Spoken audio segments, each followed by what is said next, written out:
sentimental, emotivo. Yo diría más emotivo, porque grupos emotivos, académicos de a cuartas, esa gente que tiene títulos, pero a veces no pueden barruntar sobre temas sensitivos e importantes. Y como dice Manuel, es cierto, la cantidad de tesis hablando del antihaitianismo nuestro es abrumadora. Sin embargo, no hay una sola tesis citando el antidominicanismo de los haitianos, que son esencialmente antidominicanos. Es una indignación selectiva. Sí. Y ni siquiera, incluso una vez me invitaron a un sitio, a un lugar a discutir mi libro sobre los sucesos del 37, que es la única vez que se ha trazado la frontera, que fue un acto criminal y sanguinario. Eso está fuera de toda duda. Ahora, díganme ustedes, ¿qué frontera en el mundo no se ha trazado a sangre y fuego? Sobre todo las de América, que son las cicatrices de la historia. Sí, y las mismas europeas, Sí. La guerra, hubo guerras que duraron 100 años, o le pusieron ese título. Los 130. Trazando fronteras. Danilo, y es bueno recalcar que los conflictos actuales precisamente se deben a esto, a retrasar o remarcar lo que es la frontera para volver a lo que es el pasado histórico. Por ejemplo, la Federación Rusa, que añora sus fronteras anteriores, y esos son precisamente los conflictos que tiene con Ucrania. Exacto. Sigue, Danilo. Igualmente quiero citar una cosa, porque cuando yo salí a estudiar tuve la suerte de que donde fui me dieron varios cursos de lógica. Uno de ellos dirigido, yo tuve el privilegio de tener a Eli de Goltari como profesor de introducción a la lógica. A la lógica, sí. Entonces, él me enseñó un concepto que es importante, es el concepto falacia semántica. A veces nosotros usamos un término creyendo que le estamos dando un contenido, pero resulta que yo no le tengo el mismo contenido ni usted. Entonces, por ejemplo, aquí se dice que no debe politizarse el tema haitiano. Caray, uno de nuestros mayores pensadores dijo que Haití es la más sensitiva e importante cuestión de Estado para los dominicanos. Y si es una cuestión de Estado, es una cuestión esencialmente política. Claro. Y hay que politizarla. Lo que resulta es que no se debe partidarizar. Ahí retorno a la cuestión de Manuel. Manuel dice que es bueno que los partidos nuestros... A mí, yo revisé y estudié la campaña nuestra. Yo le puedo mandar varios videos. Cuando una manifestación política partidaria, la actividad principal es la intervención de uno de esos cantantes que le dicen urbanos, que es incorrecto. Deberían decirle sonido del gueto. Entonces, como muchas muchachas empezaron a enseñar las intimidades, una actividad partidaria, porque los partidos nuestros han perdido todo norte y toda ideología. Y es malo que tengan ideología. Manuel, igual que yo, probablemente tenga la definición de Camagel de ideología, que la ideología es una visión deformada de la realidad. Y yo creo que sí. Pero, por ejemplo, vamos a los romanos.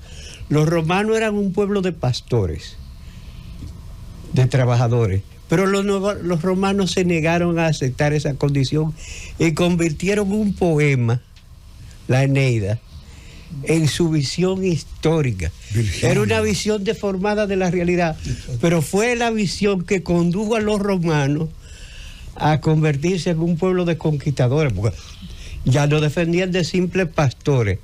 El gran mitólogo norteamericano Joseph Campbell analiza cómo el mito es un elemento fundamental de la construcción de la institucionalidad. Es un punto política cardinal hacia dónde caminar. Sí. Entonces, eso hicieron los romanos. Los alemanes hicieron una cosa parecida, y aquella pieza operática, los anillos de la Nibelungo, casi lo convierten en ideología. Y entonces en América Latina lo que ha faltado es esa visión ideológica en nuestros grupos, que no son élites, porque yo tengo la tesis, que aunque por ejemplo se habla mucho de la élite haitiana, y el concepto élite supone una estructura orgánica de gente que tiene una visión un de la propósito. Sí, y una visión de la arquitectura política. Lo que nosotros hemos tenido en Haití y aquí en todos los lugares de América son camarillas. Camarillas, sí. Y podríamos hacer un programa sobre eso y resultaría bastante interesante. Tú has hablado de la falacia semántica. Y a mí se me ocurren dos falacias para enriquecer tu punto de vista. Hay dos falacias que revolotean cuando se habla del tema haitiano en la República Dominicana. La primera de ellas es la noción que viene junto con la hermana nación. Nosotros no somos hermanos, somos vecinos. Pero la vecindad destruye la hermandad entre los países. Venezuela y Colombia no son hermanos. Ecuador y Perú no son hermanos. Bolivia no tiene ningún hermano. Le quitaron el mar, los hermanos, en una guerra terrible. Sí. El Paraguay perdió a todos los hombres por una guerra de todos sus vecinos de Uruguay, la guerra de la Triple Alianza. Sí, contra el Paraguay. O sea, la cercanía Brasil entre los países. Brasil le quitó todo el territorio. Sí, la guerra de la Triple Alianza. La cercanía entre los países no crea hermandad. No. México y Estados Unidos. México perdió la mitad de su territorio por Estados Unidos. Y ese ejemplo que tú citas es interesante. Entonces, lo que quiero decir es que la hermandad necesita distancia. Chile y México son dos países hermanos. No tenemos problemas. Somos hermanos. Colaboran. Hay una situación de comercio muy interesante entre Chile y México. Pero Argentina y Chile estuvieron al borde de la guerra. En 1979, el canal del Beagle. Sí, o sea, sí, pero una guerra terrible. Sí. Chile hubiera arrasado con Argentina, porque Chile es muy superior. Tienen unos guerreros terribles. Ganaron la guerra de la Atacama. Hay que ver en esa época, creo que... Como dicen los 4 cuartos, era su ejército glorioso, el de Chile. Le quitaron Antofagasta a Bolivia. Antofagasta y le dejaron sin mar. Argentina. Entonces, realmente... Francia y Alemania han estado en guerra. Francia e Inglaterra, la guerra de los 100 años. Es decir, España y Francia en guerra. Cercanía no es igual a hermandad, eso es así. Se decía que Churchill la cercanía no da hermandad. La cercanía da conflicto. Ahora bien, hay que manejarlos, pero no somos países hermanos. O sea, esa falacia semántica que acaba de relevar mi amigo y hermano Clime es real. La otra falacia semántica que oigo a José Luis muy a menudo con mucho agrado cuando lo oigo aquí en la Z, hasta él mismo lo ha repetido porque la han introducido los pro-haitianos en el tema haitiano, es Haití es nuestro principal socio comercial. Vamos a ver el valor de esa falacia. La República Dominicana, según la ONLAC, exporta más de $2.000 millones a Haití en remesas. El comercio entre Haití y República Dominicana son más o menos $1.000 millones. Es nuestro propio dinero que está ahí. Sí, es deficitario. Realmente, el principal socio de la República Dominicana es un proceso de eficiente circulación el turista monetaria, que se lleva el arroz, la batata, la yuca, la carne en su panza. Son 10 millones de personas que comen pan, que comen arroz, que comen lo que se produce en República Dominicana. Y es nuestra mayor exportación. El año pasado fueron $9.800 millones. O sea, eso es un dato incontrovertible que muestra que realmente el principal socio comercial de República Dominicana no es el país más pobre del continente. Son los visitantes que debemos cuidar como la gallina de los huevos de oro y que todo el mundo nos envidia. Porque todos esos países del Caribe desean que la República Dominicana se les transfieran el tema haitiano y que la hagan dinamitar para ellos recuperarse el turismo. Hay una relación de envidia. Y precisamente, Manuel, para garantizar lo que es ese gran activo a través del turismo, que son los recursos que ingresan. Hay un término que Danilo pronunció hace un momento, una frase, que no se deben politizar los temas. Sí. Y cuando un tema no se politiza, precisamente, genera inseguridad. Ese tema, dame un segundito, Danilo, ese tema que no se politiza, cae en el vacío y puede generar un margen de seguridad, que es lo que está sucediendo en el vecino Haití. Pero existen fases que van a conllevar a generar el caos cuando los temas no se politizan. Porque cuando la sociedad hace eco sobre ciertos temas que distorsionan lo que es la gobernanza y no existe voluntad política para corregir esos temas que son de interés social, que afectan lo que es el ámbito de la seguridad, entonces llegamos al caos, al desorden, a la anarquía. Por eso los gobernantes, cuando ven que un tema se calienta o lo calienta, politizan el tema rápidamente. Y una vez politizado, se generan políticas públicas para encaminarlo hacia un proceso de securitización. Y ese proceso de securitización, dentro del cual cae lo que es la seguridad ciudadana y la seguridad jurídica, que es lo que garantiza el turismo, sobre todo, y las inversiones, es precisamente una responsabilidad del Estado, pero sobre todo como parte de una buena gobernanza. Danilo, seguimos contigo. Sí, sobre todo porque quiero insistir en algo. Como se han vuelto a ideológicos y sin norte, nada más alejado de la política que un partido dominicano, que un dirigente dominicano. No tienen nada que ver con la política, no tienen visión política. Cuando mandan a un tipo a un consulado y se pelean por los consulados, el de Nueva York es una mina de oro, sí. Todo el mundo lo sabe. Pero es un tipo que mandan personas que no tienen formación diplomática ninguno, que no saben cuál es la misión de un consulado, y entonces ellos solamente van a subir tarifas y a producir plata, a como sea. Por eso hay que decirlo.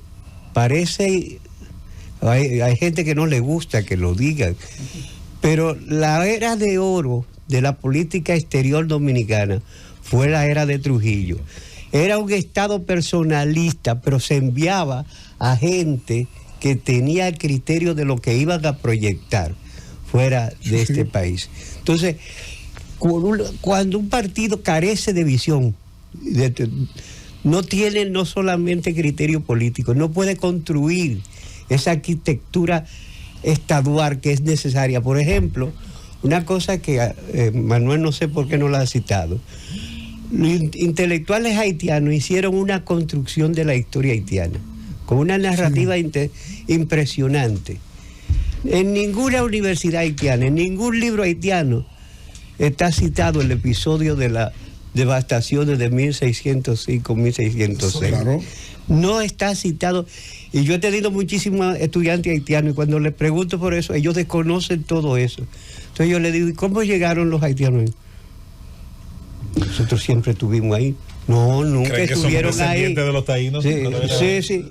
Incluso, no solamente se creen descendientes de los taínos. Si tú lees los libros haitianos, ellos se llaman los indígenas, inicialmente, indígenas. Gente los haitianos. Y los haitianos, el insulto más grande que tú le puedes decir a un haitiano del montón es decirle africano. Pues ellos rompieron con África, ellos son indígenas y están ahí de siempre, y esa construcción es un elemento amenazante. Los haitianos son mitómanos, porque, esencialmente. Por ejemplo, citaba un caso de cómo se construye en la frontera, el caso de cómo México le enajenó, Estados Unidos le enajenó a México un gran territorio, pero fue la fuerza espontánea de los cultivadores dirigidos por Houston.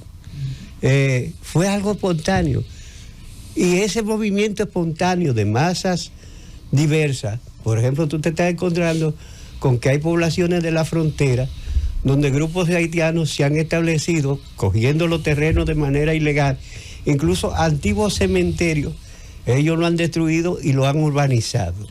Y es un proceso que lo revirtió Trujillo. Acuérdese que Pedernales se llamaba Petitru. Y Juan López se llamaba la comuna donde está el municipio cabecera, Juan López. Sí, entonces, Trujillo fue cambiando y ese proceso de llamado de dominicanización de la frontera, que se habla solamente de la violencia. Las fronteras vivientes. Los agentes culturales se caracteriza. Creación de las fronteras vivientes. Claro, entonces eso es una visión que la tuvo un gángster. Eso habla mal de los grupos políticos nuestros que han carecido de visión para redefinir los rumbos de nuestra nación. Y eso pasa en toda América Latina. Lo que pasa es que hemos tenido, Danilo... Mira el potencial de Argentina. Argentina tiene capacidad para alimentar al 80% de la población mundial. Terminada la Segunda Guerra Mundial, el primer viaje de Evita Perón a Europa fue a llevarles granos a España y a Italia. Entonces, pero hoy los argentinos se mueren de hambre porque tienen unas camarillas políticas rapaces, depredadoras, y donde no hay rumbo. 40% viven de la pobreza y el 10% sí, eso es increíble. Brasil es una inmensidad. Cuando uno va a Brasil, un amigo mío un día sentado en un café brasileño. País y futuro. Sí. Bueno, eso dijo perpetuamente. Sí.